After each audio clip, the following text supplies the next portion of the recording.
حضرت عیسیٰ کی دنیا میں دوبارہ آمد پر نصارہ اور مسلمان سب متفق ہیں. دوسری جانب ایک مہدی یا آخر الزماں کی آمد اور ظہور کے اہل تشیع اور اہل سنت سب یقین رکھتے ہیں. کہا جاتا ہے کہ دونوں کی آمد اور ظہور کا زمانہ ایک ہی ہوگا، بلکہ مہدی کی پہچان بھی جناب عیسیٰ علیہ السلام فرمائیں گے. درخواست ہے کہ اس کی اصل تفصیل اور حقیقت پر روشنی ڈالیں. اہل تشیع تو مہدی کی پیدائش ہو چکنے پر یقین رکھتے ہیں اور امام غائب صدیوں سے مانتے ہیں. قرآن میں ایسی کوئی بات نہیں ہے، کسی صحیح حدیث میں بھی ایسی کوئی بات نہیں ہے. امام مہدی کے بارے میں جو کچھ بھی ہے وہ لوگوں کی زبانوں پر ہے. قرآن مجید کو آپ جائیے گھر میں پڑھ لیجئے، خالی ہے بالکل اس سے. یہی معاملہ حدیثوں کا ہے. حدیثوں کی کتابوں میں بھی کسی صحیح روایت میں کوئی ذکر نہیں ہے کسی امام مہدی کے آنے کا. قیامت کی نشانیاں بیان ہوئی ہیں، آثار بیان ہوئے اور بہت سی باتیں بیان ہوئی ہیں، اور ابھی حدیث جبریل آپ نے دیکھی ہے اس میں بھی بیان ہوئی ہے، لیکن کہیں ذکر نہیں ہے اس کا. بعض ضعیف روایتوں میں البتہ یہ ذکر آیا ہے، اور ان کی بھی تحقیق کی جائے تو معلوم ہوتا ہے کہ وہ زیادہ تر اہل تشیع کی روایتیں ہیں جو ہماری کتابوں میں بھی آ گئی ہیں. اس سے زیادہ اس کی کوئی حقیقت نہیں. بھائیو، قرآن حکیم میں ایک آیت 3 دفعہ آئی ہے جس میں اس الٹیمیٹ خلافت راشدہ کی طرف اشارہ موجود ہے. سورۃ التوبہ میں 33 نمبر، سورۃ الفتح میں 28 نمبر اور سورہ الصف کے اندر 9 نمبر یہ آیت ہے. اعوذ باللہ من الشیطان الرجیم، بسم اللہ الرحمن الرحیم. هو الذی ارسل رسولہ بالہدی ودین الحق لیظہرہ علی الدین کلہ ولو کرہ المشرکون. اور سورہ الفتح میں آتا ہے وکفا باللہ شہیدا، ولو کرہ المشرکون کی جگہ. وہی اللہ ہے جس نے اپنے محبوب صلی اللہ علیہ وسلم کو الہدا یعنی قرآن اور دین حق یعنی اسلام کے ساتھ مبعوث کیا تاکہ اس دین کو تمام ادیان پر غالب کر دے، چاہے مشرک اس کا برا مان جائیں. وکفا باللہ شہیدا، اللہ اکیلا ہی گواہ کافی ہے. یہ اسلام سپر سیڈ کرے گا تمام ادیان کو. پوری دنیا میں ایک وقت ایسا آئے گا کہ اسلام کی حکومت قائم ہوگی. یہ قرآن حکیم میں 3 دفعہ یہ اشارہ موجود ہے. ابھی تک مسلمانوں پر یہ وقت نہیں آیا کہ مسلمانوں نے پوری دنیا پہ حکومت کی ہو. ایسا نہیں ہوا. کہیں نہ کہیں رومن امپائر کسی فارم میں رہی اور اس کے بعد پھر معاملات تلپٹ ہونا شروع ہو گئے. اوورال غلبہ کبھی بھی مسلمانوں کا نہیں آیا. اور وہ 5واں دور جو ہم ڈسکس کر چکے وہ آنا ہے امام محمد بن عبداللہ المہدی. مہدی کہتے ہیں اللہ کی طرف سے ہدایت یافتہ، خلیفۃ اللہ مہدی. ان کی خلافت قائم ہونی ہے اور وہ ہے وہ 5واں دور جس کے کانٹیکسٹ میں چونکہ یہ 12ویں خلیفہ ہیں. اور میں پھر ریپیٹ کر دوں کہ 7 خلیفہ ایسے ہیں جن کے خلیفہ راشد ہونے پہ امت کا اتفاق ہے. سیدنا ابو بکر، سیدنا عمر، سیدنا عثمان، سیدنا علی، سیدنا حسن ابن علی اور سیدنا عمر بن عبد العزیز رضی اللہ عنہم اجمعین علیہم السلام. یہ 6 ہیں جو گزر چکے، اور 12ویں خلیفہ ہیں جو 7ویں خلیفہ گنتی میں، اور ویسے اینڈ پہ وہ 12ویں خلیفہ ہوں گے امام محمد بن عبداللہ المہدی، جن کی بشارتیں احادیث متواتر میں موجود ہیں. بعض لوگوں نے کہا یہ حدیثیں اہمی کوئی 1-2 صحابی سے غریب روایتیں ہیں. نہیں بھائی، حدیثیں متواتر ہیں. کم از کم 8 صحابہ کے نام میں آپ کو بتاتا ہوں جنت کے 8 دروازوں کی نسبت سے، جو صحیح مسلم میں حدیث ہے. جس نے وضو کر کے پڑھ لیا اشہد اللہ الہ الا اللہ وحدہ لا شریک لہ واشہد ان محمدا عبدہ ورسولہ، تو جنت کے 8 دروازے اس کے لیے کھول دیے جائیں گے. 8 کی نسبت سے 8 صحابی کم از کم ہیں جنہوں نے امام محمد بن عبداللہ المہدی کی حدیثیں روایت کی ہیں، ان کے بارے میں پریڈکشنز. یہ حدیثیں متواتر ہے. اور اس سے بڑا تواتر یہ ہے عملی تواتر. اہل سنت اور اہل تشیع دونوں کا اجماع. وہ پیدا ہونے اور غار میں چھپنے والے مسئلے کو چھوڑ دیں، شخصیت پہ اتفاق ہے. اب وہ 8 صحابی کون سے ہیں؟ نمبر 1 سیدنا علی، سیدنا ابن مسعود، سیدنا عبداللہ ابن عباس، سیدنا ابو ہریرہ، سیدنا جابر بن عبداللہ، سیدنا ابو سعید خدری، اور ہماری ماں سیدہ ام سلمہ اور سیدنا ثوبان رضی اللہ عنہم اجمعین. 8 صحابہ نے امام محمد بن عبداللہ المہدی سے متعلق احادیث کو روایت کیا ہے. یہ تواتر کے ساتھ ہے. اور میں اب یہ 12 حدیثیں ایک انٹلیکچوئل ترتیب سے بیان کرنے لگا ہوں. یہ الل ٹپ نہیں ہے. 12 کی 12 حدیثیں ایک انٹلیکچوئل ترتیب کے ساتھ ہیں. اور اس میں جو بخاری اور مسلم ہے اس پہ تو اتفاق ہے. اس کے علاوہ جتنی حدیثیں ہوں گی اس پہ شیخ زبیر علی زئی رحمہ اللہ اور شیخ البانی رحمہ اللہ کا اتفاق ہے ان کی صحت کے اوپر. بلکہ شیخ زبیر علی زئی رحمہ اللہ نے اپنی وفات سے کچھ مہینہ پہلے جو ہے وہ بلکہ کچھ کافی عرصہ پہلے جلد 2 مقالات کی، اس میں ایک مکمل مضمون بھی لکھا تھا امام محمد بن عبداللہ المہدی پر. میں نے یہ روایتیں وہاں سے بھی حاصل کی ہیں، لہٰذا میں نے ان کا نام لے دیا. تو شیخ زبیر لزئی اور شیخ البانی بھی متفق ہیں اس کی صحت کے اوپر. پہلی حدیث سیدنا ابو ہریرہ سے رضی اللہ تعالیٰ عنہ، اور صحیح بخاری اور صحیح مسلم کی متفق علیہ حدیث ہے. بخاری میں 3449 اور مسلم میں 392. آپ صلی اللہ علیہ وسلم نے فرمایا تمہارا اس وقت کیا حال ہوگا کہ جب عیسیٰ ابن مریم تم میں اتریں گے اور تمہارا امام تم ہی میں سے ہوگا. اللہ اکبر. یعنی میری امت کی کیا شان ہوگی کہ اللہ کا وجیح پیغمبر، وجیحاً فی الدنیا والآخرہ، عیسیٰ ابن مریم وہ تم میں نازل ہوں گے، لیکن امام میرا امتی ہوگا، وہ مقتدی ہوں گے. اور یہ امام کون ہوگا؟ وہ اگلی حدیث دوسری صحیح مسلم میں سیدنا جابر بن عبداللہ سے 395 نمبر صحیح مسلم میں انٹرنیشنل نمبرنگ کے مطابق. آپ صلی اللہ علیہ وسلم نے فرمایا میری امت کا ایک گروہ حق کی خاطر ہمیشہ قتال کرتا رہے گا اور غالب رہے گا، اور پھر عیسیٰ ابن مریم نازل ہوں گے علیہم السلام. تو مسلمانوں کا امیر کہے گا آئیں آپ ہماری امامت فرمائیں.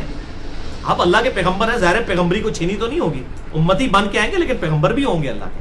آئیں آپ ہماری امامت فرمائیں. تو عیسیٰ ابن مریم کہیں گے نہیں، تم ایک دوسرے پر امراء ہو، اللہ نے اس امت کو فضیلت بخشی ہے، تم امامت کرو، میں تمہارے پیچھے نماز پڑھوں. بہت بڑی بات، بہت بڑی بات. تمہارا اس وقت کیا حال ہوگا جب عیسیٰ ابن مریم تم میں اتریں گے اور امیر تم میں سے ایک ہوگا. الحمدللہ. اور یہ ہمارا کوئی کمال نہیں ہے، ہمارے محبوب صلی اللہ علیہ وسلم کی نسبت ہے. اصل میں خاتم النبیین کی نسبت کی برکت سے یہ ساری فضیلت جو ہے نا، وہاں موجے جو مار رہے ہیں نا، یہ امام مہدی کی جو موجے لگیں گی، یہ ہمارے نبی صلی اللہ علیہ وسلم کی نسبت کی وجہ سے. الحمدللہ. بہرحال یہ عیسیٰ علیہ السلام بھی اتریں گے. امام مہدی جب کافروں کے خلاف قتال کریں گے، پھر دجال نکلے گا، پھر دجال تو اوپر ہو جائے گا، امام مہدی اس کے اوپر غلبہ نہیں پا سکیں گے. تو پھر اللہ تعالیٰ عیسیٰ ابن مریم کے ذریعے دجال کو قتل کروائے گا. صحیح مسلم میں ڈیٹیل احادیث موجود ہے، اور اس پہ میرا پورا لیکچر بھی ہے، حیات مسیح اور نزول مسیح علیہ السلام، مسئلہ نمبر 12 کے نام سے اہل سنت پاک.com پر. اور یہاں پر یہ بات یاد رکھیں، یہ ایک نماز ہے جو امام مہدی کے پیچھے حضرت عیسیٰ پڑھیں گے، وہ پروٹوکول کے طور پر. وہ روایتوں میں ڈیٹیل سے آتا ہے کہ اقامت ہو چکی ہوگی.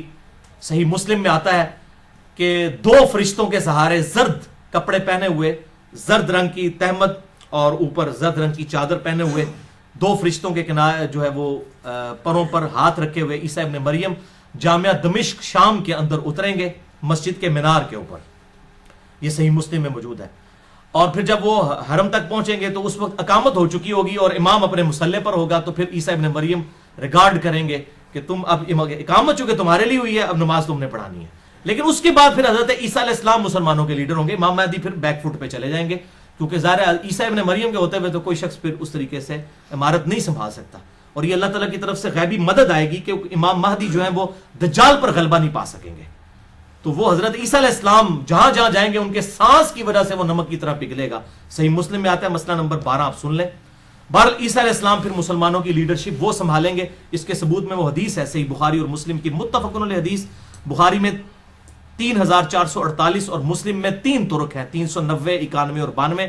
اور مشکات میں بھی 2 طرق اس کے موجود ہیں، 5505 اور 5506، کہ آپ صلی اللہ علیہ وسلم نے فرمایا اس ذات کی قسم جس کے قبضے قدرت میں میری جان ہے، عیسیٰ ابن مریم ایک عادل حکمران کی حیثیت سے تم میں نازل ہوں گے، صلیب کو توڑ دیں گے، خنزیر کو قتل کر دیں گے، جزیہ موقوف کر دیں گے، اور مال کی ریل پیل ہوگی اور کوئی غریب نہیں بچے گا جو مال ایکسپٹ کرنے والا ہو. اس طرح اللہ تعالیٰ کی طرف سے قدرت کے خزانے کھل جائیں گے اور پھر مسلمانوں کا آپس کا بغض و کینہ بھی ختم ہو جائے گا. اس میں آیا کہ حضرت عیسیٰ علیہ السلام پھر حکمران بنیں گے. تو حکمران اس لیے بنیں گے کہ حضرت امام مہدی بیک فٹ پہ چلے جائیں گے. اور صحیح مسلم میں حدیث ہے 394 نمبر، اس پہ پھر صحیح مسلم میں آگے تبع تابعی کے قول بھی موجود ہے. صحیح مسلم میں آگے چل کر 394 نمبر حدیث کے اندر راوی عبد الرحمن المتوفا 158 ہجری کہتے ہیں کہ عیسیٰ علیہ السلام اس امت کی امامت کریں گے اور وہ کتاب اللہ اور تمہارے نبی کی سنت کے مطابق عمل کروائیں گے. حنفی شافعی مالکی جعفری نہیں پائی جی، کتاب اللہ اور تمہارے نبی کی سنت کے مطابق. یہ تو لکھا ہوا ہے صحیح مسلم میں. اب مسلم شریف اہل حدیثوں نے نہیں لکھی ہوئی بھائی، امام مسلم نے لکھی ہوئی ہے. اہل حدیث منہج کی بات کر رہا ہوں، اہل حدیث فرقے کی نہیں. یہ ہم نے خود نہیں لکھی بھائی اہل سنت نے، یہ شروع سے چل رہی ہے جس پہ سب متفق ہیں۔ 394 صحیح مسلم کہ عیسیٰ علیہ السلام تمہاری امامت کریں گے اور کتاب اللہ اور تمہارے نبی کی سنت کے مطابق تمہیں چلائیں گے۔ لیکن ادھر لوگوں کی تسلی نہیں ہوتی ہے۔ انڈیا، پاکستان، بنگلہ دیش میں حنفیوں کے سب سے بڑے بزرگ، بلکہ انٹرنیشنل بزرگ حنفیوں کے، قاضی ثناء اللہ پانی پتی المتوفا 1225 ہجری، بریلوی اور دیوبندیوں کے بڑے بزرگ اعظم، تفسیر مظہری انہوں نے لکھی ہے، بڑی مشہور ہے۔ ڈاکٹر اسرار صاحب بھی بیچارے اپنے بول پان میں اس کے حوالے دیتے تھے، ان کو نہیں پتا کہ کیا کام ڈال کے گئے ہیں۔ وہ ڈاکٹر اسرار صاحب مجھے کہتے تھے بیٹا میری کمپیریٹو اسٹڈی نہیں، میری پوری تحقیق قرآن تک ہے۔ تو میں نے کہا حضرت صاحب پھر آپ ضعیف روایتوں میں نہ بیان کیا کریں، جب آپ کی تحقیق نہیں ہے تو آپ اس میں ہاتھ بھی نہ ڈالا کریں۔ تو بہرحال یہ قاضی ثناء اللہ پانی پتی نقشبند سلسلے کے بزرگ تھے، اور یہ شیخ احمد سرہندی المتوفا 1034 ہجری، جن کو مجدد الافسانی کہتے ہیں، جن کے بڑے بلند دعوے ہیں، ان کی آپ صلی اللہ علیہ وسلم کی شان میں جو گستاخانہ باتیں ہیں وہ اگر میں بیان کروں 1 گھنٹہ اس پہ بھی چاہیے ان کے مکتوبات کے اندر۔ بہرحال ان کے حوالے سے انہوں نے تفسیر مظہری، قرآن کی تفسیر لکھ رہے ہیں، اس کے مقدمے میں لکھ رہے ہیں، قرآن کی تفسیر میں لکھ رہے ہیں کہ جی شیخ احمد سرہندی کہتے ہیں کہ بزرگوں نے دیکھا ہے کشف کے ذریعے، یہ ان کی سند ہوتی ہے، کوئی صحابی نہیں، کوئی اہل بیت نہیں، بزرگوں نے کشف کے ذریعے دیکھا ہے کہ عیسیٰ علیہ السلام جب قرب قیامت میں اتریں گے وہ بھی فقہ حنفی کے مطابق عمل کریں گے۔ اور بزرگوں نے لگتا ہے بخاری مسلم کو نہیں سی پڑھی ہوئی، یہ مسلم 394 میں ہمارے بزرگ کیا فرما رہے ہیں، صحیح مسلم 394 اور تبع تابی جو حدیث کا راوی، حضرت عیسیٰ علیہ السلام کے نزول کی حدیث کا راوی عبد الرحمن المتوفا 158 ہجری، امام حنیفہ کا ہم اثر ہے۔ امام حنیفہ کا کوئی قصور نہیں، ہم ان کو کرٹیسائز نہیں کر رہے، ذہن میں رکھیں، ہم ان کے نام پر جو فرقہ بنایا گیا اس کو کرٹیسائز کر رہے ہیں۔ تو وہ تو کہہ رہے ہیں کہ وہ کتاب اللہ اور تمہارے نبی کی سنت کے مطابق عمل کروائیں گے، اور یہ کہہ رہے ہیں فقہ حنفی کے مطابق عمل کریں گے۔ اور قاضی ثناء اللہ پانی پتی صاحب نے یہ نقل کر دیا، یہ قرآن تفسیر مظہری، یہ قرآن کی تفسیر ہو رہی ہے، انا للہ و انا الیہ راجعون۔ اللہ تعالیٰ ان لوگوں کے شر سے مسلمانوں کو، عام مسلمانوں کو محفوظ فرمائے۔ بل قرب قیامت کی جو نشانیاں ہیں یہ بہت بڑا ٹاپک ہے، جب تک ڈیفینیٹ کوئی چیز سامنے نہ آئے ہم اس طریقے سے وثوق کے ساتھ کسی نشانی کے ہونے یا نہ ہونے کا فیصلہ نہیں کر سکتے۔ مجھے بھی اکثر لوگ ای میلز کرتے ہیں کہ جی قیامت کی نشانیوں کے اوپر شام کے بارے میں حدیثیں ہیں، اور جناب غزوہ ہند پہ حدیثیں ہیں، فلاں ہیں فلاں، بھائی اس طریقے سے کوئی کنفرم نہیں کر سکتا، سب کی پرسیپشن موجود ہے، ٹھیک ہے نا جی، ایگزیکٹ کوئی نہیں کہہ سکتا، کسی خاص حد تک ہی کوئی پریڈکٹ کر سکتا ہے۔ لہٰذا مجھے معاف رکھیں اس ٹاپک پہ، قیامت کی نشانیوں کے اوپر۔ ہاں قیامت دڑے جو کچھ ہونا ہے اسی پہلے ہی بیان کر رہے ہیں، بھائی جی قیامت کی تیاری کرو، ٹھیک ہے۔ باقی جو چیزیں گزر چکی ان کو تو آج ہم بیٹھ کے ڈیسائیڈ کر سکتے ہیں کہ اچھا یہ ہوا تھا اور یہ ہوا تھا، اس طریقے سے۔ تو بہرحال اس حوالے سے کسی کو شوق ہو تو مشکات المصابی جو انسائکلوپیڈیا آف حدیث جسے میں نے ڈکلیئر کیا ہے، پورا لیکچر دیا ہے مسئلہ نمبر 111B اسی کے اوپر، اس میں 142 احادیث ہیں قرب قیامت پر، حضرت عیسیٰ علیہ السلام کے نزول پر، امام مہدی سے ریلیٹڈ، دجال سے ریلیٹڈ، یہ آپ خود پڑھ لیں انٹرنیشنل نمبر کے مطابق مشکات المصابی کی 3ری جلد میں جو اردو والی ہے، پھر جلدانہ نہ گرنی شروع کر دی ہو، اردو والی جو ہے وہ اردو میں بھی 5 جلدوں والی بھی ہے، جو میں شیخ زبیر زئی صاحب والی بتا رہا ہوں، جو ہم نے اپنی ویب سائٹ پہ اپلوڈ کی ہوئی ہے مکتبہ اسلامیہ کی، 3 جلدوں والی، اس میں 3ری جلد میں 5379 نمبر سے 5520 نمبر تک 142 احادیث اس حوالے سے موجود ہے۔ اب 3ری حدیث جابر بن عبداللہ رضی اللہ تعالیٰ عنہما سے ہے، امام مہدی سے ریلیٹڈ، صحیح مسلم میں 5 طرق ہیں اس کے کم از کم، 7315 سے 7319، کہ آپ صلی اللہ علیہ وسلم نے فرمایا میری امت کے آخری وقت میں ایک خلیفہ آئے گا، آخری خلیفہ یعنی کہ وہ 12واں خلیفہ، جو بغیر گنے ہوئے لوگوں میں مال تقسیم کرے گا اور بھر بھر کے لوگوں کو دے گا۔ تبا تابی کا بیان ہے کہ میں نے تابعی ابو نصرہ سے پوچھ رہا کہ یہ جو خلیفہ جو بھر بھر کے مال دے گا کیا یہ خلیفہ عمر بن عبد العزیز ہے؟ تو انہوں نے کہا نہیں، یہ اس خلیفہ کی بات نہیں ہو رہی، یہ بالکل آخری خلیفہ کی بات ہو رہی ہے۔ لہذا عمر بن عبد العزیز بھی وہ 12ویں خلیفہ نہیں ہے، بلکہ وہ 12واں خلیفہ ابھی آنا ہے، امام محمد بن عبداللہ المہدی۔ عمر بن عبد العزیز 7ویں خلیفہ ہے، ابو بکر، عمر، عثمان، علی، حسن ابن علی اور عمر بن عبد العزیز 6ٹھے خلیفہ ہیں، اور 7ویں جو ہے وہ سیدنا محمد بن عبداللہ المہدی، جو گنتی میں 12ویں ہوں گے، ویسے ہمیں جو 9 ہیں ان میں سے وہ 7ویں۔ تو وہ کہتے ہیں کہ وہ آخری خلیفہ کی بات ہو رہی ہے۔ اچھا تو لہٰذا 12 خلیفہ والا معاملہ ادھر سے بھی حل ہو گیا. وہ کہہ رہے ہیں کہ عمر بن عبدالعزیز نہیں، وہ ابھی خلیفہ آنا ہے. تو 12 خلیفہ والا مسئلہ یہاں بھی حل ہو گیا جو میں نے مسئلہ نمبر 102 میں ریزالو کیا ہے. یہ 12 خلیفہ قیامت تک ہوں گے. صحیح مسلم 4711 نمبر حدیث کہ میری امت غالب رہے گی اور قیامت تک رہے گی اور 12 خلیفے ہوں گے. قیامت تک 12 پورے ہونے ہیں. 6 گزر چکے ہیں، بیچ میں آئیں گے اور پھر 12ویں امام محمد بن عبداللہ المہدی. اسی صحیح مسلم کو سپورٹیو چوتھی حدیث سیدنا ابو سعید خدری سے المستدرک للحاکم میں ہے انٹرنیشنل نمبر کے مطابق 8673 کہ آپ صلی اللہ علیہ وسلم نے ارشاد فرمایا میری امت کے آخر میں مہدی آئے گا ہدایت یافتہ، جس کے لیے اللہ تعالیٰ بارشیں نازل فرمائے گا، زمین سے نباتات اگلیں گی، زمین نباتات اگلے گی، عدل و انصاف سے مال تقسیم کرے گا، مویشی بہت زیادہ ہو جائیں گے اور امت کا غلبہ ہوگا. وہ 7-8 سال زندہ رہے گا، پھر مسلمان اس کو جنازہ پڑھ کر دفنا دیں گے. یہ مویشیوں کی بات اس لیے ہو رہی ہے، پہلی تیسری جنگ عظیم ہوئی نا تو آج گورے بھی کہہ رہے ہیں کہ صرف وہی بچے گا جو اپنی بھیڑ بکریاں لے کے کسی پہاڑ کی چوٹی پہ بیٹھا ہوگا. جو اپنا اگائیں گے اپنا کھائیں گے وہی بچیں گے. یہ انڈیا، پاکستان، بنگلہ دیش اور چائنا یہ اتنا پاپولیشن والا علاقہ کیوں ہے؟ یہاں پہ زمین اگاتی ہے. رشیا کیوں برباد ہوا؟ زمین نہیں اگاتی تھی. اسلحہ تو کوئی نہیں کھا سکتا، ایٹم بم کھا کے تو نہیں پیٹ بھر سکتا. یہ ملک آئیڈیل ہے دنیا میں کیونکہ زمین اگاتی ہے اور کاشتکاری ہی اصل میں ایسٹ ہے. اگر دنیا سے ٹیکنالوجی ختم ہو جائے، جہاز سارے تباہ بھی ہو جائے، کیا ہوگا؟ لوگ پیدل گھوڑوں پہ سفر کر لیں گے. پہلے بھی تو کرتے تھے. اور آخرت میں بھی ایسا ہی معاملہ آخر زمانے میں ہونے والا ہے کہ یہ مویشیوں کے اوپر ڈیپینڈ ہے. ویسے ابھی بھی پوری انسانیت دودھ پہ چل رہی ہے. بچہ بڑا ہو ہی نہیں سکتا دودھ پیے بغیر. ماں کا دودھ پیتا ہے، اس کے بعد گائے کا پیتا ہے. آپ دودھ ختم کر دیں پوری دنیا ختم ہو جائے گی. آج بھی مویشیوں کے اوپر ہی ہے. یہ خشک دودھ بھی جو ہے یہ اسی دودھ سے تیار ہوتا ہے. یہ مویشی کو چھوٹی چیز ہے. سورۃ النحل میں نے اتنا جو لیکچرز ریکارڈ کروائے ہیں مویشیوں کے اوپر، اسی لیے کرائیں گے پوری دنیا مویشیوں کے اوپر ڈیپینڈنٹ ہے. 5ویں حدیث سنن ابی داؤد میں ہے سیدنا علی ابن ابی طالب سے انٹرنیشنل نمبر کے مطابق 4283 کہ آپ صلی اللہ علیہ وسلم نے فرمایا اگر دنیا ختم ہونے میں ایک دن بھی باقی رہ گیا، یعنی ہر حال میں یہ ہونا ہے. اب اللہ کے ہاں گنتی جو ہے ایک دن کی وہ 1000 سال بھی ہو سکتی ہے، 500 سال بھی. بل یہ سمجھانے کے لیے کہ ایک دن بھی رہ گیا، یعنی ان اینی کیس یہ ہوگا تو بھی اللہ تعالیٰ میرے اہل بیت میں سے ایک آدمی کو مبعوث فرمائے گا جو دنیا کو عدل و انصاف سے بھر دے گا، جبکہ اس وقت دنیا ظلم و ستم سے بھری ہوئی ہوگی. 6 حدیث سیدہ ام سلمہ ہماری ماں سے سنن ابی داؤد میں 4283 نمبر 4284 اور سنن ابن ماجہ میں 4086 کہ آپ صلی اللہ علیہ وسلم نے فرمایا مہدی میرے اہل بیت میں سے اور میری بیٹی فاطمہ کی اولاد میں سے ہوگا. اس میں ایک ضعیف روایت بھی ہے سنن ابی داؤد میں 4290 کہ وہ حضرت حسن ابن علی کی اولاد میں سے ہوگا، لیکن وہ روایت ضعیف ہے.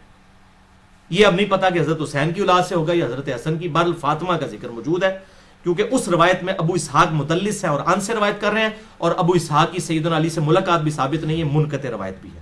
7ویں حدیث سیدنا عبداللہ ابن مسعود رضی اللہ تعالیٰ عنہ سے سنن ابی داؤد میں 4282، جامعہ ترمذی میں 2230، مسند امام احمد میں بھی موجود ہے، المستدرک للحاکم میں بھی موجود ہے.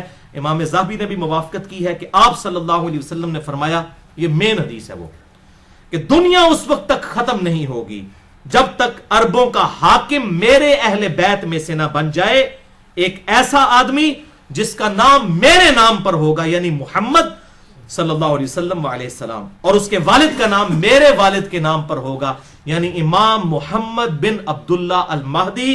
وہ پوری دنیا کو عدل و انصاف سے بھر دے گا جبکہ دنیا ظلم و ستم میں ڈوبی ہوئی ہوگی. 8ویں حدیث بھی سیدنا علی ابن ابی طالب سے ہے، سنن ابن ماجہ میں 4085 نمبر حدیث ہے، صحیح سند کے ساتھ، مسند امام احمد میں بھی موجود کہ آپ صلی اللہ علیہ وسلم نے فرمایا مہدی میرے اہل بیت میں سے ہوگا اور اللہ تعالیٰ اسے ایک رات میں درست کر دے گا. ایک رات کے اندر حالات و واقعات ایسے بن جائیں گے کہ اچانک معاملات سیٹل ہو جائیں گے. ایک رات کے اندر اللہ تعالیٰ کی طرف سے یہ غیبی مدد آئے گی. ورنہ تو میں تو دسیا نا کہ بھائی جی اگر سنیوں میں آ گیا امام مہدی شیعہ نے نہیں چھڑنا، شیعہ میں آ گیا سنیوں نے نہیں چھوڑنا، خدا نہ خواستہ اہل حدیثوں میں آ گیا تو دیوبندیاں بریلویوں نے کہا پہلے انہوں مقلد کرو امام حنیفہ تھا، پھر اگلی گل ہوئے گی.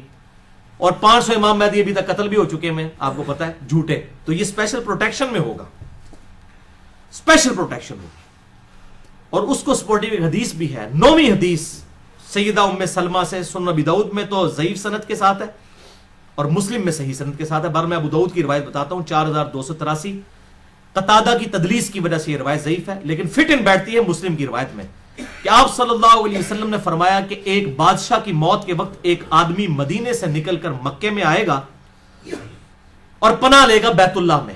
پھر اہل مکہ اسے باہر نکالیں گے اور اس کی بیعت کریں گے حالانکہ وہ اسے ناپسند کر رہا ہوگا. اچانک ہی اللہ تعالیٰ لوگوں کا دل پھیر دے گا. پھر حجر اسود اور مقام ابراہیم کے درمیان لوگ اس کی بیعت کریں گے اور اہل شام بھی آ کر اس کی بیعت کریں گے اور اہل شام سے ایک لشکر آئے گا اس کو قتل کرنے کے لیے. اہل شام سے لوگ قتل کرنے آئیں گے تو مقام بیدا پر پہنچ کر اللہ تعالیٰ کی طرف سے معجزہ ظاہر ہوگا, وہ زمین میں دھسا دیے جائیں گے شامی جو امام محمد بن عبداللہ المہدی کو قتل کرنے آئیں گے. یہ روایت تو تھی ضعیف لیکن مسلم میں اس کو سپورٹیو 2 حدیثیں ہیں اور ام سلمہ ہی سے ہیں. یہ لگتا ہے کہ اسی کا ترک ہے. صحیح مسلم 7244 اور 7240 یہ 2 طریق ہیں کہ آپ صلی اللہ علیہ وسلم نے فرمایا تعجب ہے کہ میری امت میں سے بعض لوگ ایک قریشی نوجوان پر حملہ کریں گے اور حملہ کرنے کے لیے جب نکلیں گے اور اس شخص نے کعبے میں پناہ لے رکھی ہوگی تو مقام بیدا پر پہنچ کر زمین میں دھسا دیے جائیں گے. یعنی اللہ تعالیٰ کی اسپیشل پروٹیکشن ہوگی امام مہدی کے ساتھ, ورنہ تو میں نے بتایا یہ جھگڑے ختم نہیں ہونے اور انشاءاللہ تعالیٰ اس وقت یہ والا فرقہ واریت والی لعنت بھی ختم ہو چکی ہوگی. بھائیو اب تک جتنی حدیثیں میں نے بیان کی ہیں 9 کی 9 حدیثیں یہ تو تھی مرفوع احادیث. اب 3 حدیثیں اور رہ گئی ہیں لیکن ان پہ میں ایک بات یہاں قادیانیوں کے حوالے سے کر دوں. ان تمام احادیث سے آپ کو یہ بات پتہ چل گئی کہ امام محمد بن عبداللہ المہدی جو ہے یہ آپ صلی اللہ علیہ وسلم کی اولاد میں سے ہوں گے, یعنی بنو اسماعیل میں سے, بنی اسرائیل میں سے نہیں ہوں گے. ٹھیک ہے. اور حضرت عیسیٰ علیہ السلام بھی اتریں گے وہ بنو اسرائیل میں سے ہیں, وہ بنو اسماعیل میں سے نہیں ہیں. لہذا یہ 2 الگ پرسنالٹیز ہیں جنہوں نے قرب قیامت میں آنا ہے جس پہ اہل سنت اور اہل تشیع کا اجماع ہے. تواتر ہے. یہ تواتر میں بار بار اس لیے بول رہا ہوں کہ غامدی صاحب کو تواتر بڑا پسند ہے نا, وہ ان روایتوں کو نہیں مانتے ہیں اور مہدی کا انکار کرتے ہیں. تو اب پھر میں تواتر پہ بات کرتا ہوں. روایتوں کو نہیں مانتے, تواتر تو ہے, اہل سنت اہل تشیع کا اتفاق تو ہے. مسلمانوں نے نسل در نسل یہ عقیدہ ٹرانسفر کیا کہ حضرت عیسیٰ علیہ السلام بھی اتریں گے اور امام مہدی بھی پیدا ہوں گے. تو دونوں شخصیات کے اوپر تواتر ہے. وہ بنو اسماعیل سے امام محمد مہدی اور یہ بنو اسرائیل سے سیدنا عیسیٰ ابن مریم علیہ السلام. سنن ابن ماجہ میں ایک روایت ہے جو قادیانی پیش کرتے ہیں انٹرنیشنل نمبر کے مطابق 4039 لیکن وہ روایت ضعیف ہے. اس میں الفاظ ہے کہ عیسیٰ کے علاوہ کوئی اور مہدی نہیں ہے. اور وہ غلام احمد قادیانی یہی کہتا تھا کہ عیسیٰ اور مہدی ایک ہی شخصیت کے نام ہے اور وہی مسیح موعود بن کے میں آیا ہوں. پہلے تو اس کا دعویٰ یہ تھا, بعد میں پھر اس نے اور دعویٰ کر دیا. تو یہ روایت ہی بالکل جعلی روایت ہے, سخت ضعیف ہے. تمام محدثین اسے ضعیف کہتے ہیں. اس میں حسن بصری مدلس ہیں اور ان سے روایت کر رہے ہیں. اور ابان بن صالح کا سماع حسن بصری سے ثابت نہیں, یہ منقطع روایت ہے. اس میں حسن بصری تدلیس کر رہے ہیں, حسن بصری کی تدلیس ہے. اگر کوئی اس کو ضعیف نہیں مانتا تو اس کے لیے پھر کیا ہونا چاہیے؟ پھکی. علم الکلام سے ہے, سارے بولتے ہیں پھکی. Anti venom logical answer. اسی ضعف کے ساتھ وہ روایت ہے جو مسند امام احمد میں بھی موجود ہے اور مشکات المصابیح میں انٹرنیشنل نمبر کے مطابق 4902 نمبر حدیث ہے, 3 جلد کے اندر عصبیت اور مفاخرت کے بیان کے اندر کہ آپ صلی اللہ علیہ وسلم نے فرمایا جو شخص اپنے جاہلی نسب پر فخر کرے اس کو کہو کہ اپنے باپ کا عضو تناسل کاٹ کے اپنے منہ میں رکھ لے, اور یہ بات کنائے سے نہ کرو, ڈائریکٹ کرو کہ تجھے اپنے خاندان پر فخر ہے, اپنے باپ کی شرمگاہ کاٹ کے اپنے منہ میں رکھ لے. وَلِعَاذُ بِاللَّهِ تعالی. ایسی بےہودہ بات کیا ہمارے محبوب کر سکتے ہیں؟ وَإِنَّكَ لَعَلَىٰ خُلُقٍ عَظِيمٍ, جن کو قرآن نے کہا اخلاق کے بلند ترین درجے پر. اور بخاری اور مسلم کی متفق علیہ حدیث ہے کہ آپ صلی اللہ علیہ وسلم میں کنواری لڑکیوں سے بھی زیادہ شرم تھی. کنواری لڑکی یہ بات کر سکتی ہے کہ اپنے باپ کا عضو تناسل کاٹ کے اپنے منہ میں رکھ لے؟ شرم یا ولی. تو یہ روایتی جعلی ہے. مسند امام احمد میں ہے, مشکات میں 4902, اور ضعف کیا ہے؟ سیم وہی ضعف ہے کہ حسن بصری مدلس ہیں اور ان سے روایت کر رہے ہیں. آؤ اپنا ایمان برباد کرو. اس لیے میں نے پھر پورا لیکچر ریکارڈ کروایا, مسئلہ نمبر 36 ضعیف الاسناد اور من گھڑت احادیث کے فتنے کا تحقیقی جائزہ.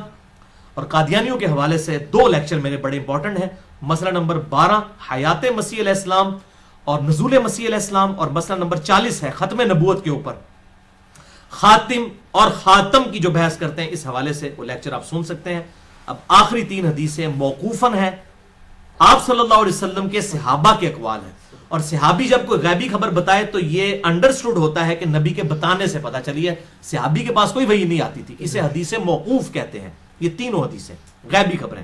10ویں حدیث سیدنا علی رضی اللہ تعالیٰ عنہ سے موقوفاً ہے، المستدرک للحاکم میں 8658، کہ سیدنا علی کہتے ہیں کہ ایک فتنہ ہوگا اور اس میں لوگ اس طرح تپائے جائیں گے جیسا کہ سونا بھٹی میں تپایا جاتا ہے، پھر لوگ قتال کریں گے کافروں کے خلاف تو انہیں شکست ہوگی، پھر ایک ہاشمی ظاہر ہوگا جو رسول اللہ کی اطرت سے ہوگا، یعنی آپ صلی اللہ علیہ وسلم کے اہل بیت میں سے، تو اللہ تعالیٰ مسلمانوں کو دوبارہ شیر و شکر کر دے گا اور وہ اللہ تعالیٰ اپنی نعمتوں کی فراوانی فرمائے گا، پھر لوگ اسی حالت پر ہوں گے کہ دجال کا خروج ہوگا، یعنی سیدنا محمد بن عبداللہ المہدی کے ذریعے مسلمان ایک پلیٹ فارم کے اوپر جمع ہو جائیں گے انشاءاللہ۔ 11ویں حدیث سیکنڈ لاسٹ سیدنا ابن عباس سے موقوفاً ہے، المصنف ابن ابی شیبہ میں، اردو میں آئی ہے المصنف ابن ابی شیبہ، 11 جلدوں میں یہاں رکھی ہے، اس میں اب آخری جلد میں کتاب الفتن نکالے تو 200 حدیثیں ہیں امام مہدی پر، دجال پر اور سیدنا عیسیٰ علیہ السلام پر، 200 حدیثیں، یہ جتنی میں بیان کروں یہ ساری اس میں اکیلی میں موجود ہیں۔ دنیا کی سب سے بڑی احادیث اور آثار کی کتاب، 38,000 احادیث اور آثار امام بخاری اور امام مسلم کے استاد المصنف ابن ابی شیبہ کے اندر موجود ہے، اس میں یہ موقوفاً روایت ہے ابن عباس کی اور اس کا نمبر ہے 37,641، اور فضائل صحابہ جو کتاب ہے احمد بن حنبل کی اس میں بھی موجود ہے، جلد 4 صفحہ 375 پہ 1831 نمبر، کہ ابن عباس کہتے ہیں یہ دن رات گزرتے جائیں گے یہاں تک کہ ایک دن ایسا آئے گا کہ ہم اہل بیت میں سے ایک نوجوان لڑکا ظاہر ہوگا اور وہ اس امت کا معاملہ سیدھا کر دے گا، سوتر اور سیدھا کر دے گا، اس امت کا معاملہ سیدھا کر دے گا۔ تو ساتھیوں نے پوچھا اے ابن عباس کہ کیا بوڑھے لوگ اسے نہیں پا سکیں گے؟ کیونکہ کہا گیا نوجوان، ویسے بڑھی ہڈیاں سے سمجھانا ہی بڑا اوکھا ہوتا ہے، آج بھی جوان بندے ہی گال قبول کر دینے، حضرت موسیٰ علیہ السلام پہ بھی جوان ہی ایمان لے کے آئے نا، اصحاب کہف بھی جوان ہی تھے، تو میرے خیال کو بوڑھے بوڑھے لوگ بیٹھے تھے، انہوں نے کہا جی بوڑھے لوگ نہیں حاصل کر سکیں گے امام محمد مہدی کو، اور کیا صرف جوان ہی اس کو پائیں گے؟ تو ابن عباس نے کہا ایسا نہیں ہے، ہوا امر اللہ، یہ اللہ کا فیصلہ ہے، یؤتی من یشاء، جس کو چاہے گا عطا فرمائے گا، ہو سکتا ہے کوئی جوان نہ پہنچ سکے اور کوئی بوڑھا امام مہدی تک پہنچ جائے، اگر ہماری زندگی میں ظاہر ہو تو اللہ تعالی ہمیں ان کے جھنڈے تلے جگہ فرمائے، آمین۔ آخری حدیث آج کے لیکچر کی 12ویں حدیث امام محمد بن عبداللہ المہدی سے ریلیٹڈ، 12ویں خلیفہ سے ریلیٹڈ 12ویں حدیث، یہ مرفوع بھی ہے لیکن وہ ضعیف طرق ہے، یہ موقوفاً روایت ٹھیک ہے سیدنا ثوبان سے، المستدرک للحاکم میں انٹرنیشنل نمبرنگ کے مطابق 8531 نمبر، کہ آپ صلی اللہ علیہ وسلم نے فرمایا جب تم خراسان کی طرف سے سیاہ جھنڈے آتے ہوئے دیکھو تو ان کا استقبال کرو، کیونکہ فیہا خلیفۃ اللہ المہدی، ان میں اللہ کا خلیفہ مہدی بھی ہوگا۔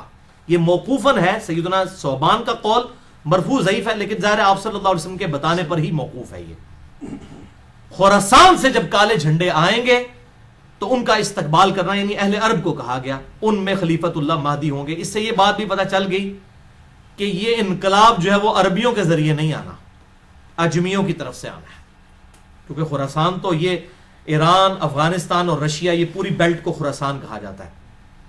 اب تو یہ ملک علیحدہ بن چکے ہیں ادھر سے بہرحال ہم وہ نہیں، اب یہ نہیں، اب یہاں پر کچھ لوگوں نے لشکر خراسانی بنا لیا، نام رکھنے والا پائی کچھ نہیں ہوتا، بریلوی دیوبندی اہل حدیث تینوں اپنے آپ کو اہل سنت والجماعت کہتے ہیں، نام رکھنے سے کیا ہے؟ آپ شراب کی بوتل کے بعد روح افزا لکھ دیں تو وہ روح افزا بن جائے گی، کالا جھنڈا آپ اٹھا لیں تو آپ مہدی بن جائیں گے، نام بھی رکھ دیں اپنے بیٹے کا محمد بن عبداللہ، کسی کا بیٹے کا نام محمد رکھ دے، ٹھیک ہے جی، کسی آمنہ نامی عورت کے ساتھ شادی کرے، بیٹے کا نام جو ہے عبداللہ رکھ دے، اس طرح امام مہدی نہ بننا ہے، یہ اس طرح جعلی طریقے سے نہ تو کوئی خراسانی بننا ہے تو نہ کوئی یہ کالے جھنڈے اٹھانے سے ہونا ہے، یہ اللہ تعالیٰ امت کو خود بخود اس حوالے سے، ورنہ تو قادیانیوں کا آپ پتہ ایم ٹی وی ہے، مسلم ٹی وی قادیانیوں کا ہے، تو نام تو انہوں نے ایم ٹی وی رکھا ہے، تو قادیانی کیا مسلمان ہے؟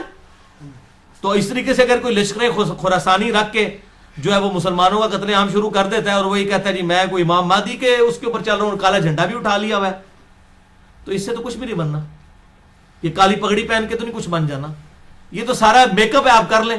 وہ اشفاق احمد صاحب صحیح بات کرتے تھے کہ جس جہاز کا انجن خراب ہو چکا اس کو آپ پینٹ کر کے نئی سیٹیں لگا کے اڑا نہیں سکتے, انجن تو خراب ہے نا اندر سے. تو آپ یہ لیپا پوتی کر رہے ہیں, مولوی داڑھی لمبی لمبی رکھ لیں, پگڑیاں باندھ لیں, کرتے شلواریں اوپر اٹھا لیں, ٹخنوں سے گنے پہ اٹھا لیں, تلواریں اٹھا لیں, اس طرح کرنے سے کوئی محمد بن عبداللہ المہدی یا اس کے گروہ کا بندہ تو نہیں مان جائے گا. وہ تو جب معاملہ ہوگا اسی وقت ہوگا. اور اس طریقے سے آج کل یہ میں غزوہ ہند والی بھی اکثر لوگ پوچھتے ہیں, خصوصاً جماعت الدعوہ والے, لشکر طیبہ اور یہ باقی لوگ وہ روایت لے کے چل رہے ہوتے ہیں. وہ روایتیں تو اس کی تقریباً ساری ہی ضعیف ہیں, صرف ایک ہی اس کی صحیح روایت موجود ہے سنن نسائی کے اندر, انٹرنیشنل نمبر کے مطابق 3177 نمبر ہے. ایک چیپٹر کا نام بھی امام نسائی نے باندھا ہے غزوہ ہند کے نام سے. اس میں ایک روایت ہے کہ آپ صلی اللہ علیہ وسلم نے فرمایا, سنن نسائی 3177 انٹرنیشنل نمبر کے مطابق, اور ایک انٹرنیشنل نمبرنگ جو چل رہی ہے وہ اس میں 3175 ہے, 2 کا فرق ہے. بل اس میں یہ روایت ہے کہ آپ صلی اللہ علیہ وسلم نے فرمایا میری امت کے 2 گروہ ایسے ہیں جو کہ اللہ تعالیٰ نے ان کو آگ سے آزاد کر دیا ہے. پہلا وہ کہ جو پہلا گروہ وہ جو کہ ہند کے غزوے میں شریک ہوگا. غزوہ کہتے ہیں لڑائی کو, کوئی بھی لڑائی ہو. یہ جو غلط مشہور ہے کہ آپ صلی اللہ علیہ وسلم جس جنگ میں شامل ہوں وہ غزوہ ہوتا ہے, اور جو آپ بھیجیں وہ سریہ ہوتا ہے, یہ بالکل جعلی بات ہے. ایسا نہیں ہے, یہ کوئی نہیں. غزوہ کہتے ہی لڑائی کو ہے, سریہ کہتے ہیں رات کے وقت نکلنے کو. تو غزوہ یا سریہ کی یہ ٹرمز بعد میں لوگوں نے ڈیوائز کی ہیں, ورنہ جو یہ غزوہ موتا بولا جاتا ہے اس میں تو آپ صلی اللہ علیہ وسلم کوئی نہیں تھے شامل. آپ تو مدینہ شریف میں بیٹھے ہوئے تھے, جس میں خالد ابن ولید وہ رومن امپائر سے بچا کے لے کے آئے تھے لشکر. پہلے سیدنا زید ابن حارثہ شہید ہو گیا, آپ صلی اللہ علیہ وسلم مسجد میں بیٹھ کے کہہ رہے ہیں میرے زید کو شہید کر دیا گیا, میرے جعفر کو شہید کر دیا گیا, میرے عبداللہ بن رواحہ کو شہید کر دیا گیا. اب اللہ کی تلواروں میں سے ایک تلوار کے ہاتھ جو ہے مسلمانوں کی وہ جو ہے وہ سپہ سلاری آ گئی ہے. یہ صحیح بخاری میں حدیث ہے, میں نے علم غیب والے لیکچر میں بتائی ہے, مسئلہ نمبر 6A میں. اللہ تعالیٰ نے آپ کو دکھا دیا اتنے 100 کلومیٹر دور کا منظر, تو آپ تو موجود نہیں تھے, اسے غزوہ موتا کہا جاتا ہے, حالانکہ غزوہ تو نہیں تھا. یہ غزوہ اور سریہ کی جو یہ ڈیفینیشن غلط ہے, کیونکہ اسے بریلویوں نے حاضر و ناظر کا عقیدہ نکالا ہے. وہ کہتے ہیں یہ دیکھیں غزوہ ہند ہے تو آپ سب خود بھی آئیں گے اس میں. وہ پائیے پہلے ایک عقیدے ہی جعلی بناتے ہو, پھر اس میں فٹ ان کرتے ہو باتیں. غزوہ موتا میں بھی اللہ کے نبی تو شامل نہیں تھے, وہ کیوں غزوہ موتا ہے؟ ٹھیک ہے, تو یہ بالکل جعلی باتیں, کسی حدیث میں یہ تفریق نہیں ہے. یہ سنن نسائی 3177 کہ 2 گروہوں کو اللہ نے آگ سے بچا لیا ہے. نمبر 1 جو غزوہ ہند میں شامل ہوں گے, اور نمبر 2 عیسیٰ ابن مریم کے ساتھ جو لوگ شامل ہوں گے. اس میں بھی اشارہ مل رہا ہے قرب قیامت میں ہی کوئی معاملہ ہوگا. وہ محمد بن قاسم جو ہے وہ اپنے اوپر یہ بشارت لگاتا رہا بنو امیہ کا. محمود غزنوی جو ہے وہ حملے کرتا رہا دولت کی لالچ کے اندر ادھر آ کے انڈیا میں, اور وہ سومنات پہ حملے کرتا رہا. کیا صوفی لوگ تھے, سارے درباروں میں بیٹھنے والے لوگ تھے. ٹھیک ہے, یہ لوگ اسلام کے لیے آئے تھے. آپ کیا سمجھتے ہیں ظہیر الدین بابر اسلام کی خدمت کرنے آیا تھا یہاں پہ؟ یہ مسلمان حکمران تھے, اسلامی حکمران تو نہیں تھے. یہ اسی طریقے سے تھے جیسے ایک چنگیز خان تھا, بس یہ تھا کہ ان کے ساتھ مسلمان کا ٹائٹل لگا تھا, باقی ہے تو مسلمان تھے. یہ ہم نہیں کہتے کافر تھے, لیکن اسلامی حکومتیں تو کوئی نہیں تھی. تو اس طریقے سے وہ محمد بن قاسم اپنے اوپر لگاتا رہا, اس کے بعد محمود غزنوی اپنے اوپر لگاتا رہا, آج لشکر طیبہ اپنے اوپر لگا رہی ہے. او پائیے قرب قیامت میں ہونا واللہ عالم یہ کس کے اوپر فٹ ہوتی ہے. اور باقی آپ کو تو ویسے ہی ہم بشارت دے دیتے ہیں. صحیح مسلم میں 553 نمبر حدیث ہے انٹرنیشنل نمبر کے مطابق, جس نے پورے خوشو گزو کے ساتھ وضو کیا اور 2 رکعت پڑھ لی تحیت الوضو جو ہے پوری توجہ کے ساتھ, اس پہ جنت واجب ہوگی. تسی پائی نہ بیڑی بیڑے شامل ہو تے نہ جناب تسی قسطنطینیہ دے حملے شامل ہو, تسی گھر بیٹھ کے پائی جنت دی بشارت لے لو. صحیح مسلم 553. اس تو بعد جو مرضی کر دے رہو. اس طریقے سے نہیں, وہ وقتی طور پہ ضرور جنت واجب ہو جائے گی, لیکن بعد میں بھی کرتوت دیکھنے ہوں گے. اللہ تعالیٰ کی کوئی اسپیشل پروٹیکشن ہو تو پھر ہی بندہ بچتا ہے. تو یہ اس طریقے سے لوگ جو بشارتیں فٹ کرتے پھرتے ہیں, یہ کوئی کنفرم نہیں ہے. میں نے آپ کو مشکات کا بتا دیا کہ اگر کسی کو شوق ہو تو یہ مشکات کا پورا چیپٹر جو ہے 3-4 چیپٹرز کٹھے ہیں, 142 احادیث ہیں انٹرنیشنل نمبر کے مطابق 5379 سے 5520 تک. یہ آپ قرب قیامت کی نشانیوں کے اوپر پڑھ لیں. اللہ تعالیٰ سے دعا ہے جو حق بات میں نے کہی اللہ تعالیٰ ہمارے دلوں میں راسخ فرمائے. اگر جس بات نے میرے منہ سے کوئی غلط بات نکل گئی تو اللہ تعالیٰ ہمارے دلوں سے محو کر دے. ہمیں کتاب و سنت کی تعلیمات پر عمل کر کے دوسرے بھائیوں تک پہنچانے کی توفیق عطا فرمائے. سبحانک اللہم و بحمدک اشہد ان لا الہ الا انت استغفرک و اتوب الیک وما علینا الا البلاغ المبین.